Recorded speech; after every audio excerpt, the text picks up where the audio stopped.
Intéressons-nous à l'indicateur de complétion. Il indique si un parcours, une étape ou encore une activité est complet ou non. Si ce dernier est complet, alors il sera sous la forme d'un check vert, comme on peut le voir pour le parcours 1.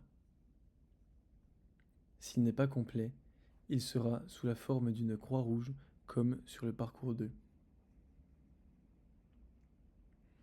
Ces indicateurs sont présents à plusieurs endroits de l'application.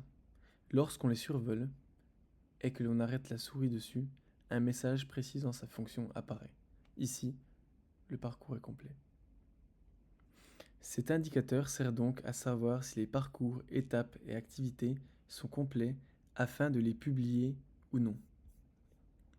Nous consacrerons une vidéo entière à la publication, mais brièvement, la publication est le mécanisme qui permet d'exporter tout le contenu que nous avons sur la plateforme vers l'application mobile.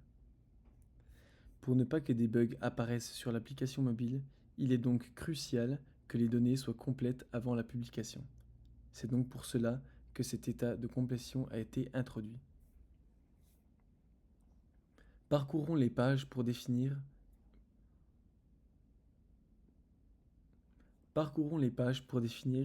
les exigences.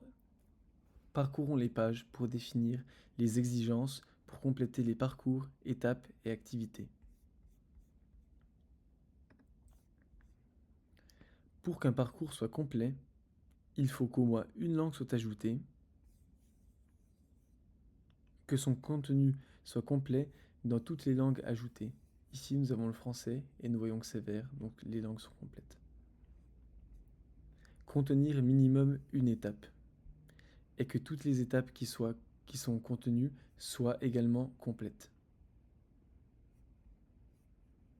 Passons maintenant à l'étape.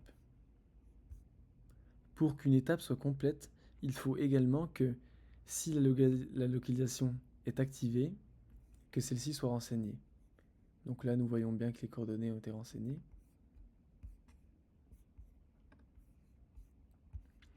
Que son contenu soit également complet dans toutes les langues ajoutées. Ici, nous n'avons que le français, mais tout est bon. Avoir une activité associée au minimum, donc là c'est bien le cas, et que s'il y a plusieurs activités associées, qu'elles soient toutes également complètes, donc avec cet indicateur au vert. Passons maintenant aux activités. Pour qu'une activité associée soit complète, il faut qu'elle soit d'abord associée à une étape, ici, que son contenu également soit complété dans toutes les langues, mais une différence, c'est que c'est toutes les langues communes à l'étape et au parcours.